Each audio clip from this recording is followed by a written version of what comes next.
Hello and welcome to the Essex Boys Murder Case Part 24. Before watching these videos, I recommend watching Part 4 onwards, as these videos are all about the key individuals and the murder victims' movements on the day of the 6th of December 1995. A quick mention to the Facebook page called The Real Essex Boys Murder Club. If you're interested, please feel free to join, as there's some great people on there with a lot of knowledge on this subject. So the next key individual we're going to look at today is Darren Nichols. As you will know, if you've been watching these videos, I've been going on Darren Nichols' second statement of what he says happened that night. Now, the last known sighting of Tucker Tate and Rolfe was at 6:05 PM in the Basildon area, and a call from Sarah Saunders and Pat Tate was at 6:44 PM. In my last video, Craig Rolfe followed Mick Steele to the Hungry Horse pub in Rayleigh. Now, Mick Steele got out of his Hilux and climbed into the Range Rover, and then they set off to the White House Farm track at approximately 6:35 to 6:40 PM, and the journey to the track is about 10 minutes, give or take a minute. So they would have arrived at the track at say 6:45, 6:50 to 6:55 PM. And as I've said before, it's just a rough estimation, and I'm going on the weather conditions of that night, so I can't get the exact time spot on. So when we last left Darren Nichols, he had just dropped Jack Wilms off at the farm track here, and he was told by Jack Wilms to drive off somewhere nearby and wait for him to phone to pick him up. So, using Darren Nichols' second statement, let's follow his route that evening, according to him, and the time is approximately 6:40 to 6:45 PM. Now, the Passat is facing back towards the way he's just come up, which would lead him back down towards the Rettendon Turnpike. So, the Passat would have been parked here, headlights at the front, and it'd have been facing this way, heading back down to where he's just come. Now, he says, having dropped Jack Wilms off, he turned right and headed towards Chelmsford, which is this way. So he sets off up here.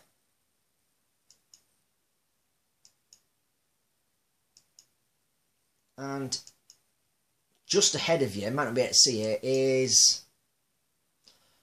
White House Farm on the right hand side. But what I'm going to do is, I'm just going to speed this a little bit up, because it's about a 2-minute journey from where we need to be. So we're just a couple of minutes up the road from where we last were. And as we go along Darren Nichols' route, I'd just like to talk about Jack Wilms. Now, he lived about 60 miles away from Rettendon, which is about an hour's drive away at least. And then you've got to add more time for the weather conditions, so it's even a longer journey. Now, his mobile phone was picked up on a mast in this small village of Rettendon the day before the murders.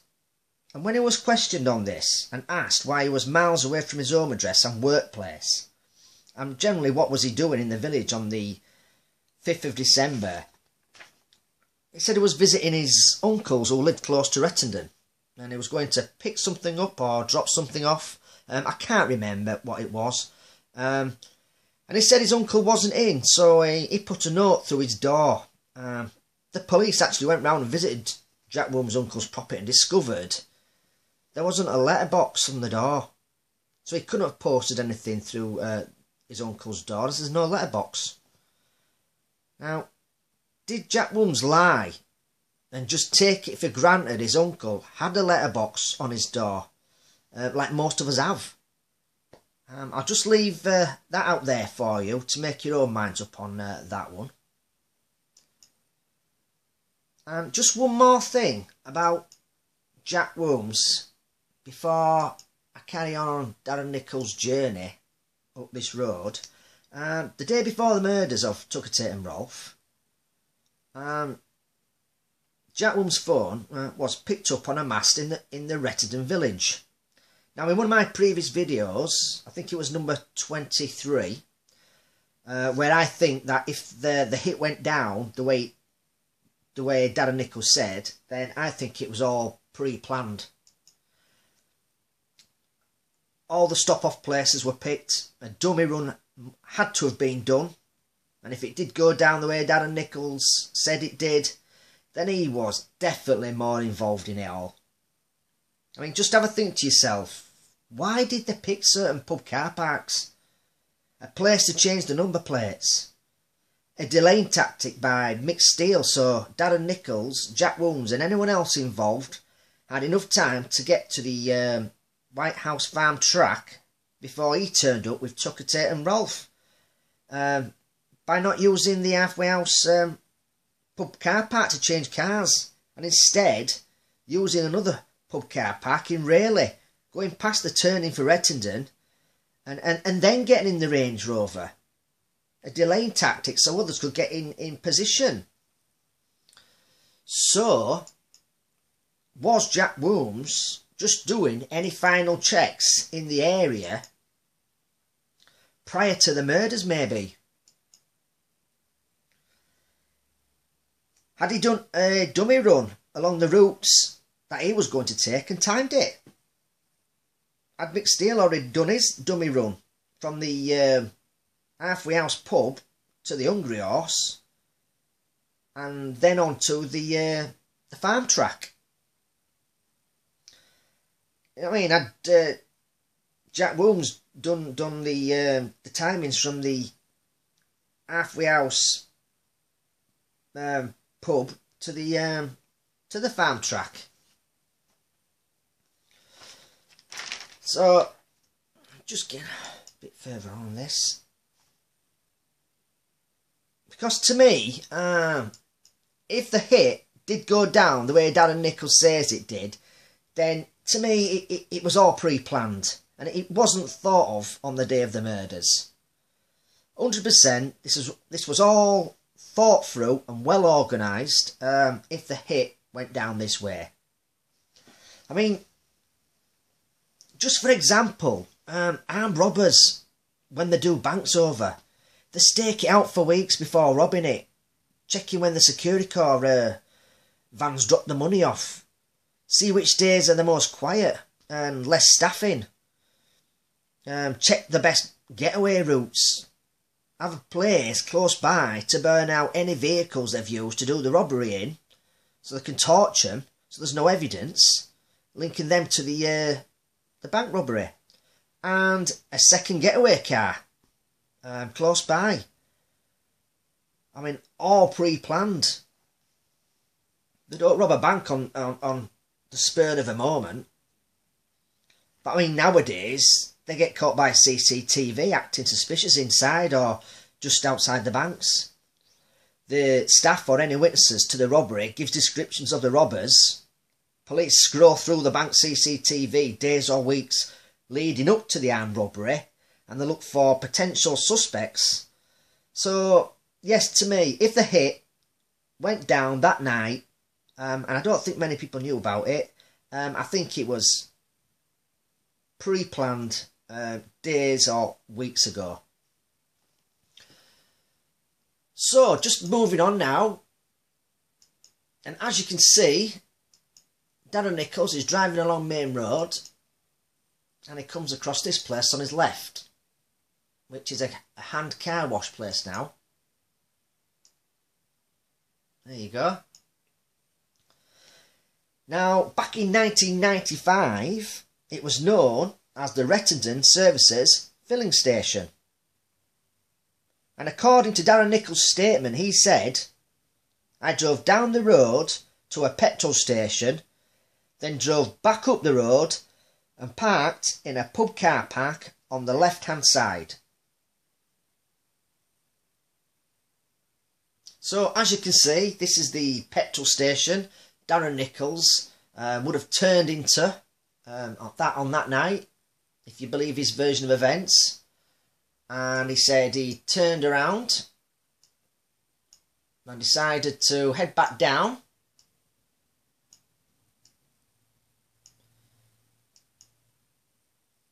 towards a pub on the left hand side,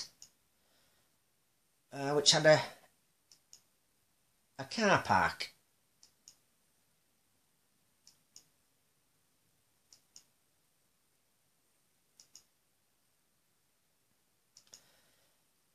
I mean, the pub's it's just ahead on the left hand side. You can just about view it there.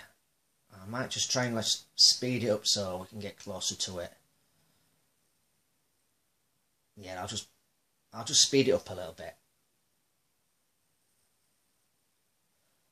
So here we are outside the pub that Darren Nichols said he parked in, which is here, and the pub here. Now, back in the mid-90s, it was called the Wheatsheaf Public House. There was a car park there on the left-hand side as well. And yeah, this is where Darren Nichols says he pulled up that fateful night. And do you know what? Just as we're here, I'd just like to give a shout out to two of the members of the Essex Boys Murder Club, Paddy McMahon and Stuart Grieg. Hope I pronounced your surname right, Stuart. But yeah, these two members who are from the Rettendon area, they've been giving me some valuable information about this area and how much it's changed over the years, especially this main road.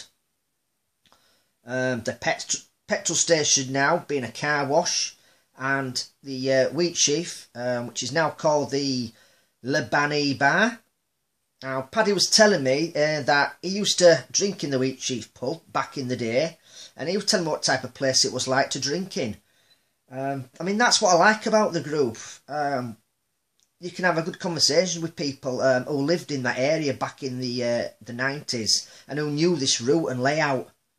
You know what? You get more of an insight of what it would have been like for Tucker, Tate and Rolf to be going down the farm track on a cold, dark night back then.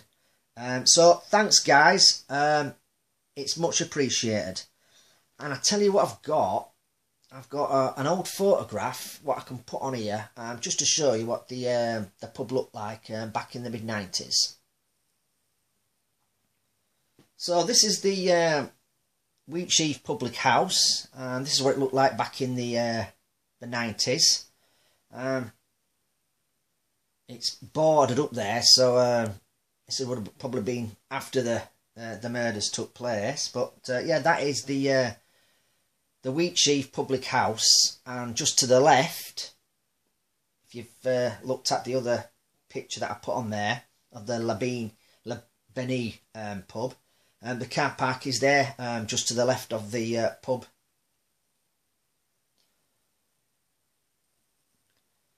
And look at that. That's roughly where the old picture was taken of the Wheatsheaf Public House. Yeah, you can. How much it's changed there. Wow.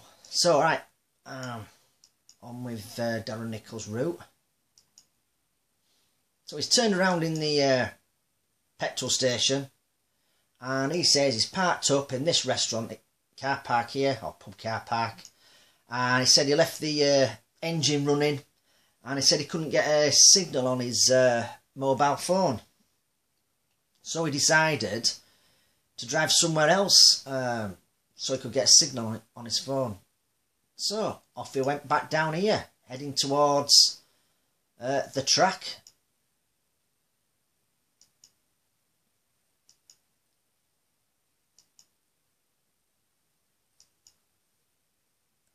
tell you what we'll do.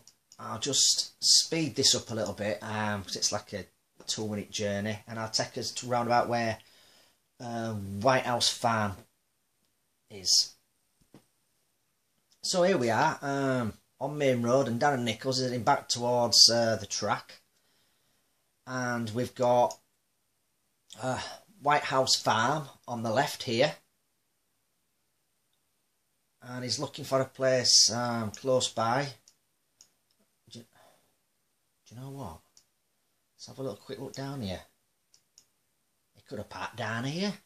Could have parked down here, Darren. This would have been ideal.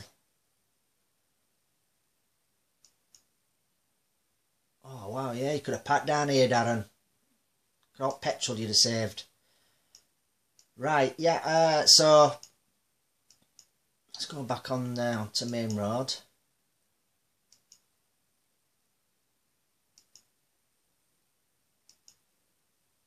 And he said he passed White House Farm and he headed towards the track.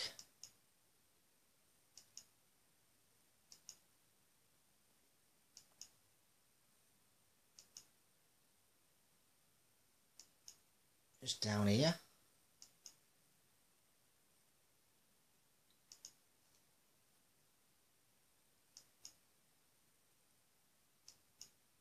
Oh, do you know what? I bet that leads to that cottage where I've just been. Must have like two ways to get in. Oh, he could have just parked here. Because that leads up to that cottage there. I think it was a cottage. Yeah, it's like all cottages. He could have just parked there. Right, so on he goes, and he's heading down towards the track again. It's just down here on the left-hand side.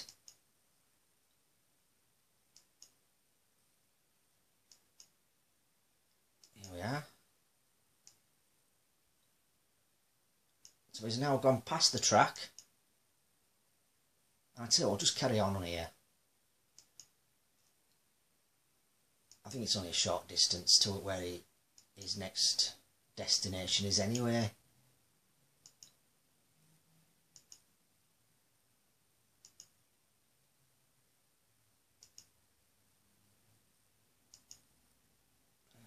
Down here.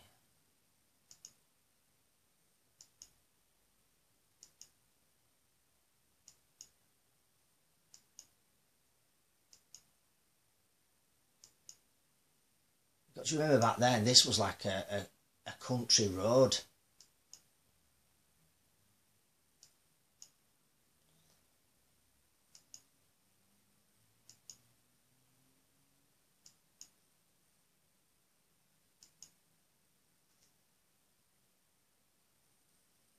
I'll tell you what, as we're heading to the next part of Darren Nichols' journey, do you know what? I've just had a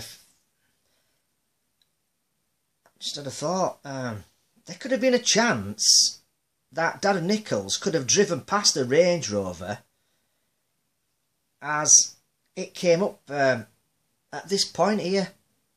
I mean, think about it. If you believe Darren Nichols' statement, he's already dropped Jack Wooms off. He's gone up the road. He can't get a signal, so he's headed back past the track, back towards the Retton Turnpike, and within this time, Mick Steele would have been in the Range Rover with Tucker, Tate and Rolf, heading past him towards a track. I mean, don't forget, it was a single track road back then, so if you believe Dan Nichols' version of events, there's a possibility he could have passed the Range Rover along this road. God, strange.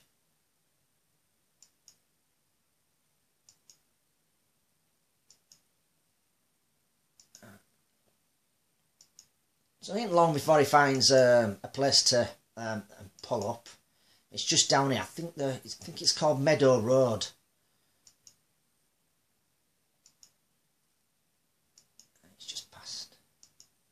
Yeah, I think we'll just come up to it now. So he hasn't gone that far away from where the track is.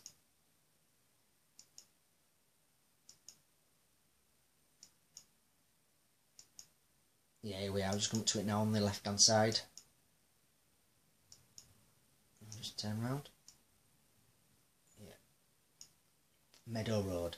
So according to Darren Nichols' statement, he says he turned left in here. He drove up. He turned the car around.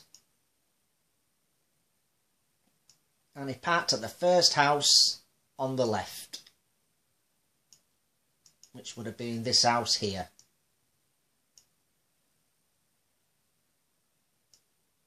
So he's pulled up here on the left hand side and he's now got a signal for his phone and he's waiting for Jack Wooms to ring him up.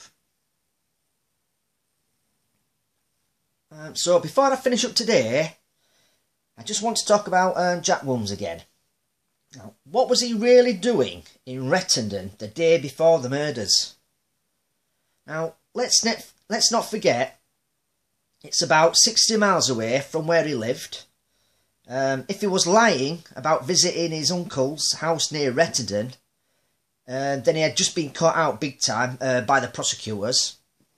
His uncle did not have a letterbox on his door, as I mentioned earlier. Was he doing his final checks before the murders the next day? There is a phone log between Jack Wooms and Mick Steele at 6:07 PM the day before the murders. Was this a conversation between the two about the final checks? It's more than likely it was the phone log the police questioned Jack Wooms about and asked him what he was doing in Rettendon the day before of the murders. Was this 6:07 PM call between the two Jack Wooms telling Mick Steele when the gate of the track gets locked? Had this track been hand-picked a few weeks ago, so Tucker Tate and Rolfe could be taken down there and taken out of the game by surprise? If the hit went down this way, it's said, and let's not forget, it's all circumstantial evidence, apart from the testimony of Darren Nichols. He, Mick Steele and Darren Nichols obviously didn't realise the power of mobiles that could be used as evidence. I mean, mobile phone evidence, it's just like leaving a fingerprint at a crime scene. It can build a picture of where they've been, and if they've moved to another place, the signal will be picked up on a different mast. Like that night in Rettendon, miles away from their areas. I mean, what's the chances of these two having a mobile conversation in the area of the murders which have just taken place? And not forgetting the phone logs between them two that night, or all three, to build a case up against them. I mean, another way the police caught Jack Wooms out was just by withholding evidence back whilst interviewing him to get a charge. It's a well-known tactic the police use in interviews. So what they did was gather all the mobile phone evidence against Jack Wooms and Mick Steele, but they did not tell Jack Wooms the full phone log evidence. So they asked Jack Wooms what was he doing in the Rettendon area on the night of the murders. To which he replied, he was picking Darren Nichols' car up that had broken down outside a pub. They asked him if he saw Darren Nichols there when he arrived, to which Jack Wooms said no. He'd never saw him or spoke to him that night. Then the police put to him their evidence. We have a phone log of you phoning Darren Nichols up at 6:59 PM in the Rettendon area. How can you explain that when you've just told us you had no communication with Darren Nichols that night after he phoned you to pick his car up, which had broken down. So the police used a good technique there to catch Jack Wilms out. I think later on in the case, Jack Wilms' explanation was he rang Darren Nichols to say he'd picked up his car. The telephone conversation only lasted 4 seconds. There's a lot of things that just don't add up about Jack Wilms and him picking Darren Nichols' car up. And I'm just going to mention a few of them for you to think over. I mean, what was Darren Nichols doing miles away outside that pub? I mean, it's a long way to go for a drink. And it's hardly as local, is it? So how much doubt Darren Nichols' car did break down that night? Also, Darren Nichols and Jack Wilms, they had a distaste for one another. So why would he ask Jack Wilms to drive 60 miles in rush hour traffic in the cold winter conditions just to pick a car up for someone he didn't particularly like? Another thing. According to one of Darren Nichols' earlier statements, he said that if any of his cars ever broke down, he would ring his close mate up where he lived to pick them up, and he also fixed his cars for him. Also, if Jack Wilms did pick Darren Nichols' car up and didn't speak to him that night after literally picking the car up, how did Darren Nichols get home? I mean, as I look through this case, I don't think Jack Wilms and Mick Steele thought about their mobile phones would be used as evidence to convict them for the murders of Tucker, Tate and Rolfe.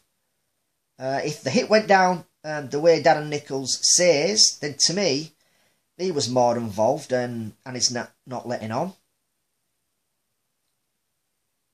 I mean, they would have definitely done some recce's on the routes that would have been taken days or weeks before deciding the exact day of the murders. And Jack Wilms was in Rettendon the day before the murders, but they clearly didn't think of their mobile phones being used as evidence to convict them.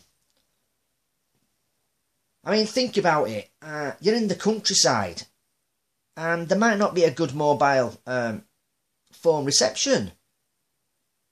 I mean, it could have been really hard to use any phone evidence if they took their SIM cards out when they got to the Halfway House pub.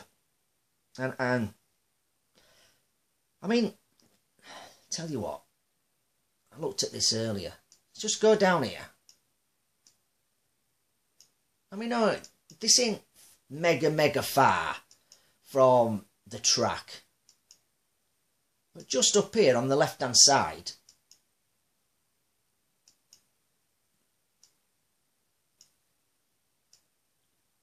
it's a British Telecom telephone box. I mean, they could have used that. I mean, Jack Wilms and Mick Steele, I mean, Jack Wilms could have put his overalls in the bag that he took with him. They could have walked this short distance down to this telephone box here and waited, well, phoned Darren Nichols up a nearby telephone box. Or, I mean, even Darren Nichols, he could have been, he could have gone in the Wheatsheaf pub and sat close to the phone box in there if they had one. But Darren Nichols could have waited at one phone box, and Jack Wilms and Mick Steele could have been walked down here after the murders and used this telephone box to phone Darren Nichols up and say, okay, it's done, can you come and pick us up where we pre-arranged? And do you know what? There is another telephone box up a little bit further up from that petrol station. In fact, I tell you what, just before I finish this video, I'll just take you up there to show you. So here we are, we're back up Main Road and just passing the petrol station on the left hand side. And Darren Nichols could have gone up here after dropping Jack Wilms off. I mean, he's out of the way.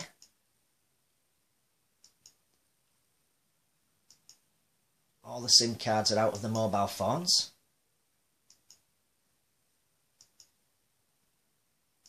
And they're going to be communicating via the telephone boxes. And if they've done a recce, they would have known the numbers for the telephone boxes. I think it's just down here.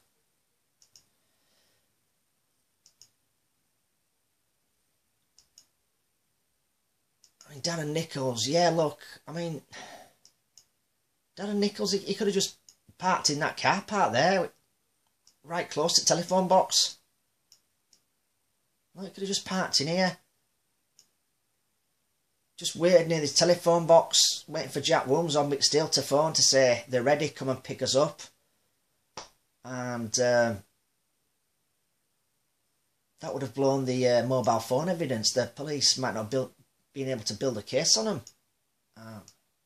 But yeah, okay, so that's it for now, guys and dolls. I hope you've enjoyed the video. I tried to cram in as much as I can in this one. Thanks to the YouTubers for watching. Hope you've enjoyed the video. I don't know when the next one will be, but I'll try my hardest to get another video up soon. And please don't forget, if you're interested in the Essex Boys or any other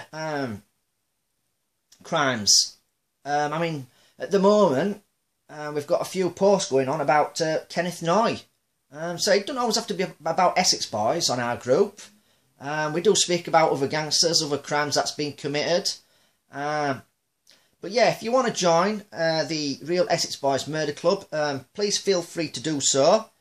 And last of all, just a quick thank you to the admins, Amy, Danny, Andrew, Tina and Dave. They all do a great job of looking after the group and keep it ticking over. So thanks for watching and take care.